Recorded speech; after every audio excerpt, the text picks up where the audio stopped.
Hey guys, MCU Collector here with another figure review. Next up is the Hasbro Marvel Legends series, the Infinity Saga, Avengers Age of Ultron. This is Pietro Maximoff, Quicksilver, and finally, holy my god, Hasbro, took you forever, took you long enough. We got a bunch of figures for Avengers Age of Ultron. I'm not sure if it was the movie that had the most at this point, you know, with these premium lines each year, the anniversary sets each year. Some of the movies keeps going up and up in terms of how many figures. Endgame's probably the leader, or Infinity War. But Avengers Age of Ultron at the time had a bunch of figures released for the movie, except no Wanda Maximoff, no Pietro Maximoff. Like, come on, right? We got the core Avengers team. We got Hulk. We even had Bruce Banner, for crying out loud. We had them all, but we didn't get Wanda or Pietro. Now, in Civil War, we got our first Scarlet Witch figure, which she was labeled as Scarlet Witch, but not yet the Scarlet Witch, right? We find that out in WandaVision. She actually truly becomes the Scarlet Witch. And then this figure got released again for Infinity War, and then we got a new one for WandaVision, but no Quicksilver anywhere until finally the Infinity Saga. Here we have it. This is a fan channel exclusive, so all the online shops and all of that, not something that you're going to find at Walmart, Target, Walgreens, or wherever. Maybe Best Buy, doubtful. GameStop, probably. Local shops, yep. So, Quicksilver, very exciting. Same packaging with all the Infinity Saga, blah, blah, blah. Avengers Age of Ultron there up at the top. Quicksilver, the back of the package, we have the Avengers Age of Ultron poster. And the bio reads, Quicksilver's ultra high-speed capabilities are a major asset to the Avengers in the fight against Ultron. Now, in WandaVision, we know that Wanda actually had her witch powers when she was a child, and she's the reason why that that rocket or that bomb or missile or whatever didn't go off in their apartment. Now, what about Quicksilver? We'll never get the story because the dude is dead, right? He couldn't outrun some bullets. It is what it is, whatever. He didn't see him coming, or Hawkeye didn't see it coming. It's fine. In the story, I get it, right? He was winded after so much time. He couldn't sustain the same power. He's not as fast as the X-Men universe, Quicksilver. It is what it is. I was hoping he'd make a return at some point in, like, WandaVision, but we had the other fake out, all this and that. But we have him in action figure form, so let's get him out of the box. Okay, and here's the Quicksilver figure out of the package. You know what? I love this damn figure. At first, I was worried because the likeness to Aaron Taylor Johnson, I think is his name, isn't that great. Hasbro's done much better. They've also done a whole lot worse, so it's kind of somewhere in the middle, but I didn't think it was perfect, so I was worried that that would really ruin it for me, but the figure is actually a lot of fun. There's nothing super over the top or out, or, you know, anything that stands out as, like, new necessarily, but it's a really fun figure, and the accessories are really freaking cool. These Ultron Sentry bot pieces are done really nice. The sculpt is amazing on them. The paint is done really nice also. So really cool all around package. I absolutely love this one, and I'm very pleased that we finally got it. Was it worth the wait? Probably, although it sucks having to have waited for so goddamn long. But the accessories are really cool. So we're going to get into the accessories first. We'll take a look at some of these Ultron bot Sentry pieces. So here we have a right arm for an Ultron bot. And it is done incredibly. Again, the sculpt of it is just amazing. There is no articulation on any of these pieces though, but of course, you know, why would it necessarily need it unless you had multiples, and then you can kind of, you know, bend the arms, move the hands or whatever, and set up some kind of scene. But it's just done phenomenally. I mean, look at all the sculpt and everything in there. You know, we got these wires and stuff that are coming out. Just looks absolutely incredible. See, and looking at that elbow, see how that hinge would have been, but it's a robot, so it also makes sense. I was thinking, oh shit, it's articulated, and it's not. But just looks so damn good with this silver color, and it looks like it's got this dark wash all over it. So good. Really blew me away how good these really came out. Here we have a Ultron Head. Now one thing, and I'll have to go back at the promo images, I thought the eyes were actually going to be painted on there, so I thought they were going to be blue, like a lot of the bots, the Ultron Sentry bots were in the movie. Sometimes I think some of them had red, but for the most part I think they were blue, but there's no paint on there, which also could make sense too, because if it's got no power, it's dead, it's lifeless, right? The eyes wouldn't be glowing anyway, but it just looks really good. It looks like a mini version of like this Ultron Head. You could see the inspiration but it's just done so well, and it has the same, you know, paint and everything as the arm piece, so it's just done so well. The spine piece is fairly rubbery, so you can kind of move it around, but there's no articulation or anything. Look at that big old like dent and hole in the back. Just so good. A little crack there. Really nice. Then we also get this body piece here, and this body piece has got some crazy sculpting to it. I want to say this is probably how it would be. This is probably the upper torso there. It's just kind of like a block. You know, it's solid piece of plastic, but it just looks outstanding. Same silver and wash color over it, but just looks really good. The sculpting detail on these are just phenomenal. Look at that. Really nice. And then the other accessories that Quicksilver comes with, he comes with these weird hands. I guess these would be like his running hands. Like so, because out of the package he actually has fists, but I already swapped them out, and those look pretty good. But yeah, now let's take a look at Quicksilver.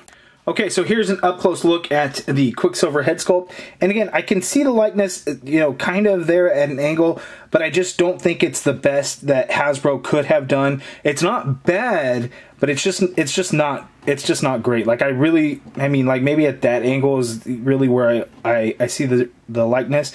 But other than that, it's not. The hair does look kind of weird too. I get that they went for kind of that grayish look that his hair has in there. It just comes off looking weird in hand, the way they did the beige-ish color over the darker gray in there. It just looks kind of sloppy to me. You know, it's not bad. It's just a personal preference on how, you know, that it could have been done. But again, it doesn't look bad. It just, you know, in the overall crispness of the figure, the hair is just kind of throwing me off a little bit. The 5 o'clock shadow looks okay. No issues there. Looking at the rest of the figure, he's got a pretty slender body proportion. We get some nice silver paint in some of the design of his shirt. Some nice blues in there. All looks really good. Then he had a lot of design in his pants, which in the movie, I don't know that you could really tell. But there is a lot of design work actually in the pants, so that is actually pretty cool. And then here we have his shoes with the green bottoms, so he's got those running shoes, and those look pretty good. But just really nice figure. The best part about it is, so looking at like the torso, what I really like when figure companies do this, and you know, Hasbro has done a lot of bad when it comes to this, and Mafex, even for as good as figures as they may be, they sometimes have issues with this, is when you have the diaphragm joint and getting that diaphragm joint over the lower torso and getting it to proportion well. And I think Hasbro did a really good job here. Now you can see where it's kind of funky, where it's wider here at the hip and then it slenders down into the diaphragm joint, gets a little bit bigger. But it's better than a lot of the figures that I see that do that. So it's not the best, but I think it actually looks really good while still being able to move that torso around a fair amount. So I am very excited for that and to show you guys the articulation. So let's move right into that. Okay, so going over Quicksilver's articulation, he can look down that much, he can look up that much, but you see some gap in that neck. Holy shit, if I turn his head like that, there's a huge gap. But obviously, that's not natural movement to move his head. It is on a dumbbell joint, so no hinge, so you get some crazy circular motion, and you could do whatever head pivot you want to get with that. But he has actually pretty good range of motion going up and down, which we don't always see with those dumbbell joints. Full rotation as well, full swivel. The arms you can get to go out that much, so straight out and a little bit higher, full rotation. Of course, you have an upper bicep swivel. The thing about this bicep swivel, it is an ugly joint to where you see like so, it doesn't line up. So depending on how you want to turn the arm, it's going to look a little bit funky. We get a double jointed elbow, which gives you that much bend there, and great news, it is pinless. Both the legs and the knees are pinless. The wrists swivel and they both hinge like so. We have the standard horizontal hinge. Here's that diaphragm joint. So again, pretty good range of motion. So he can pivot to his left that much. He can pivot to his right that much. He can go back a little bit, not a huge amount, but some. He can come forward a little bit as well. Not a huge amount, but he does get some. And then you also can get a little bit of a swivel going on at that diaphragm joint. And we also have a waist swivel on top of that, something we don't always get.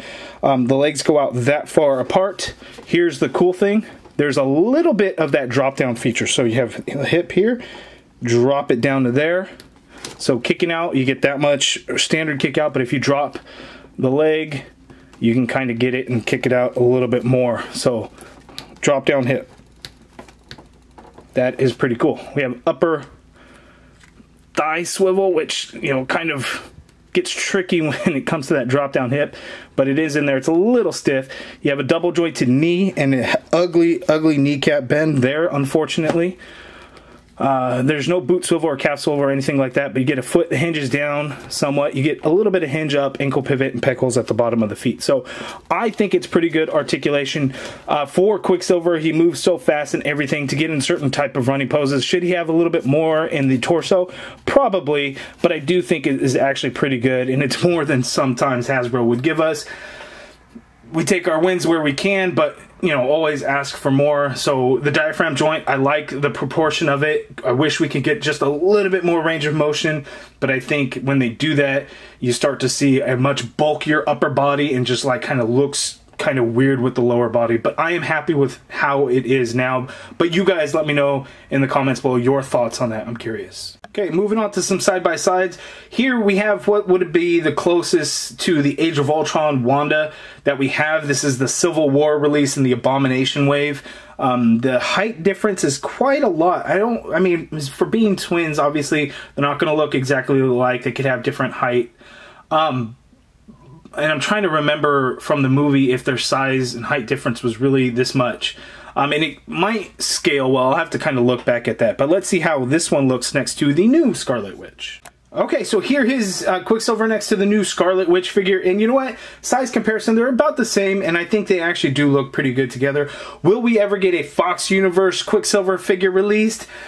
Probably not at this point. They only released so many from the Fox movies. Quicksilver figure, I think, should have been released. But, you know, maybe Marvel and Hasbro thought, well, you know, if we're coming out with an MCU Quicksilver, that's likely going to take the priority over a Fox Universe Quicksilver.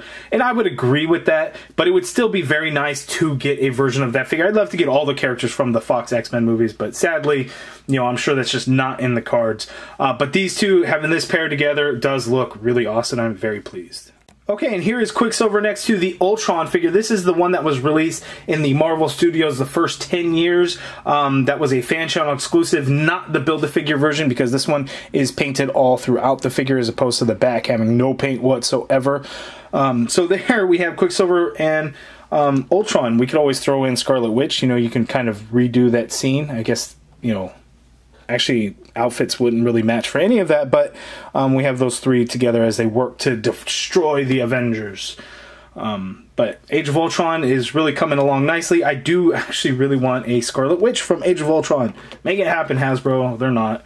But very pleased with how these came out. For another side-by-side comparison, here is Quicksilver next to Clint Barton Hawkeye. This is the Hawkeye figure that was released in the Amazon exclusive 4-pack for Avengers Age of Ultron that also included Thor, Bruce Banner, and Black Widow. I would love to get a new version of this Hawkeye because this figure is not very good. My left leg is all kinds of jacked up. I think the kneecap is upside down. Something really weird going on with that. But I would love to get a new Hawkeye figure. You know, we got the Ronin one, we got the Quantum suit version, but I would love to get him in the Avengers suit or even the Avengers Age of Ultron, where he had kind of the long coat on, or a Civil War version would be even better.